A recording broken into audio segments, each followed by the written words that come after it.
کچھ لوگوں کو یہ بھی لگتا ہے غصہ کرنا بہادری ہے. اس پہ بھی ہم بات کریں گے آپ سے. اچھا ایک اور بات جو ڈاکٹر صاحب نے سٹارٹ میں کی تھی جو مجھے بڑی اچھی لگی تھی وہ یہ تھی کہ ڈاکٹر صاحب نے کہا کہ صاحب دل لوگ ڈھونڈیں تاکہ وہ جو ہے آپ کو بدل سکیں.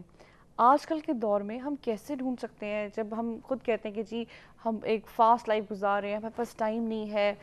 صاحب دل, اس کے پیرامیٹرز کیا ہیں, کس طرح سے ہمیں پتہ چلے کہ جو سامنے بیٹھا ہوا ہے وہ صاحب دل ہے اور ہمیں اس کو فالو کرنا چاہیے؟ اصل میں بنیادی چیز ہے جستجو. ایک بزرگ ہیں, ان کا قول ہے, سادہ سے لفظ وہ کہتے تھے کہ گاہک ختم ہو گئے ہیں اور دکانداروں نے دکانیں بند کر دی ہیں.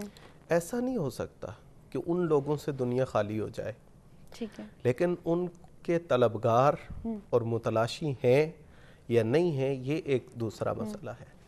تو بنیادی چیز اس میں جستجو ہے کہ ہماری طلب اور جستجو اگر کسی ایسے شخص کو تلاش کرنے کی ہے اور اس میں ہم مخلص ہیں تو یقیناً ہم اپنی منزل تک پہنچ سکتے ہیں.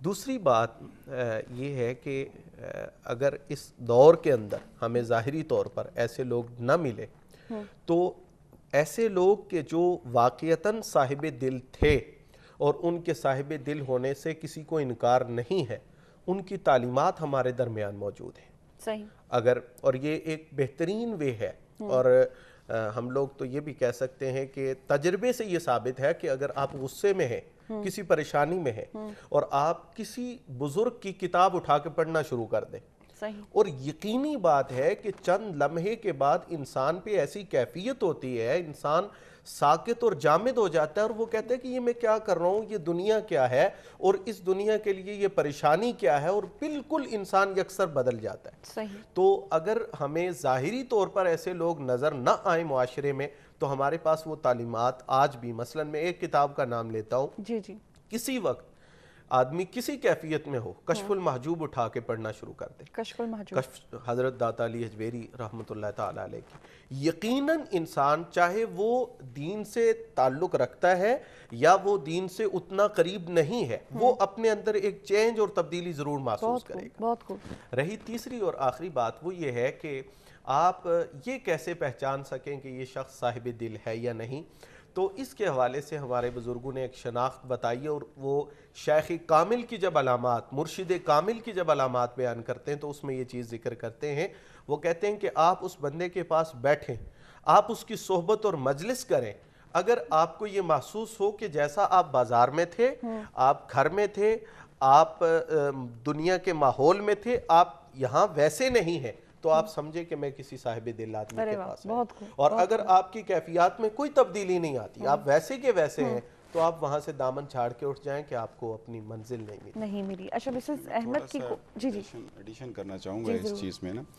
ایک تو یہ ہے کہ آپ نے کہا کہ اس کو کیسے پایا جائے. جی جی, جستجو, پیر صاحب نے کہا والذی جاہد فینا, جو شخص اللہ کو پانے کے لیے محنت کرتا ہے وہ پا لیتا ہے. اگر دنیا کی ڈگری حاصل کرنے کے لیے بندہ فیسیں جمع کرا سکتا ہے, یونیورسٹیاں ڈھونڈ سکتا ہے, تو اللہ کو پانے کے لیے بھی ہو سکتا ہے. اور دوسری بات یہ کہ نبی کریم صلی اللہ علیہ وسلم سے کسی صحابی نے پوچھا کہ اللہ کے حبیب آپ تو اس دار دنیا سے پردہ فرما جائیں گے, تو آپ کے بعد ہم کس کو تلاش کریں, کس کے پاس کیا کریں, کیسے یہ سارا ہوگا. تو نبی کریم صلی اللہ علیہ وسلم نے ارشاد فرمایا کہ جس کے پاس بیٹھنے سے تمہیں اللہ یاد آ جائے پھر اس کے پاس بیٹھو. ارے واہ, بہت خوب بہت خوب, بڑی اچھی آپ نے نشانیاں بتائیں. اچھا مسز احمد کی کال آئی, انہوں نے ایک تو آپ دونوں کی گفتگو کو بڑا اپریشیٹ کیا اور محسن صاحب کی آواز کو بہت اپریشیٹ کیا. انہوں نے کہا کہ میں اپنی والدہ کے ساتھ بیٹھ کے آپ کا پروگرام دیکھ رہی ہوں اور مجھے بہت پسند آ رہا ہے. انہوں نے کہا کہ گھریلو معاملات کچھ ایسے ہو جاتے ہیں جو میں آپ دونوں سے پوچھوں گی, پہلے پیر صاحب آپ اس کا جواب دے دیں, پھر ڈاکٹر صاحب سے پوچھوں گی کہ اس میں جو ہمارے کچن میں ایک پالیٹکس چل رہی ہوتی ہے, گھر میں ایک پالیٹکس چل رہی ہوتی ہے, اس کی وجہ سے آپ کو بہت بار غصہ آنا شروع ہو جاتا ہے, آپ چھوٹی چھوٹی باتوں پہ غصہ کرنا شروع ہو جاتے ہیں, جیسا مسز کلثوم نے بھی کہا. تو خواتین کس طرح سے اس چیز پہ قابو پائیں جب کہ کوئی سامنے والا ٹارگٹ کر کے بیٹھا ہوا ہے کہ اس کو پریشان کرنا ہے یا اس کو غصے میں مبتلا کرنا ہے یا اس کا سکون ہم نے چھیننا ہے کسی طرح سے. جی, اس میں بنیادی چیز جو ہے وہ اسلامی تعلیمات سے آشنائی ہے. میں سمجھتا ہوں کہ گھروں میں جتنے مسائل بنتے ہیں بالخصوص خواتین کے حوالے سے, اس کی بنیادی وجہ اپنے حقوق اور فرائض سے ناآشنائی ہے. مطلب جو ہماری ڈیوٹی ہے اور جو ہمارا حق ہے ہم اس چیز کو پہچان نہیں رہے ہوتے، ایک چیز. اور دوسری چیز یہ ہے کہ اس کی بنیادی جو دوسری وجہ ہے وہ حسد اور ایک دوسرے کی خوشی کو برداشت نہ کرنے کے جذبات ہیں. صحیح. تو ان چیزوں کا علاج جب تک نہیں ہو سکتا اس وقت تک آدمی ان مسائل سے دوچار رہتا ہے. اب اس کا سلوشن کیا ہے؟ اب ایک مبتلا ہے اس میں، جو کر رہا ہے وہ تو کر رہا ہے، ایک مبتلا ہے. تو حضرت عبداللہ ابن مسعود رضی اللہ تعالیٰ عنہ کا فرمان ہے، فرمایا کہ اگر کسی کا حلم دیکھنا ہے، برداشت دیکھنی ہے، تو وہ غصے کی کیفیت میں دیکھی جا سکتی ہے. اگر کسی کی دیانتداری دیکھنی ہے تو وہ اس وقت دیکھی جا سکتی ہے جب اس کے پاس کوئی چیز ہے اور اسے اس کی ضرورت ہے، اور پھر وہ اس میں خیانت نہیں کرتا. اور اگلے لفظ آپ نے یہ فرمایا اگر غصہ نہ ہو تو کسی کی برداشت کا پتہ کیسے چلے گا، اور اگر ضرورت نہ ہو تو کسی کی دیانتداری کا پتہ کیسے چلے گا. تو اس کے لیے یہ ہے کہ میری جو بہنیں ہیں، بیٹیاں ہیں، مائیں ہیں اور دیگر خواتین، معزز خواتین ہیں، ان کو اپنے اندر برداشت، قوت برداشت اور عفو درگزر یہ چیز لانی چاہیے. اچھا، میں یہی پوچھنا چاہوں گی آپ سے کہ ٹھیک ہے اگر ایک عورت جو ہے وہ اپنے اندر برداشت لے آتی ہے اور وہ چیزوں کو کہتی ہے کہ ٹھیک ہے لیٹ گو کرتے ہیں، کوئی بات نہیں، لیکن جو سامنے والا ہے جس نے اس کو ٹارگٹ بنایا ہوا ہے اور 24/7 اس کو پریشان کر رہا ہے، اس کی بھی تو اصلاح ضروری ہے کہ وہ یہ حرکت اپنی اس عادت سے باز آئے.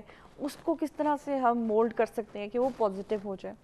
اس کے لیے یہ ہے کہ ہمدردی کے جذبات کے ساتھ اور خیرخواہی کے جذبات کے ساتھ اسے نقصانات بتائے جائیں ان چیزوں کے، اسے انجام سے آگاہ کیا جائے کہ اس کا نتیجہ کیا نکلتا ہے، اس کا انجام کیا ہوتا ہے. تو اگر وہ اپنی اصلاح کر سکے تو اس کے لیے فائدہ ہے. لیکن ہمارے ہاں جو فطرت اور جو طبیعت اور جو معاشرے نے جو چیزیں ہمارے اندر جیسے رچ بس جاتی ہیں، بنا دی ہیں، بہرحال ان سے نکلنا ایک مسئلہ ہے. لیکن ایک جملے میں یہ کہوں گا کہ جب ہم روایات سے نکل کر اسلام کو فالو کرتے ہیں تو ہمارے سارے مسائل حل ہو جاتے ہیں. اور جب تک ہم یہ نہیں کریں گے مسائل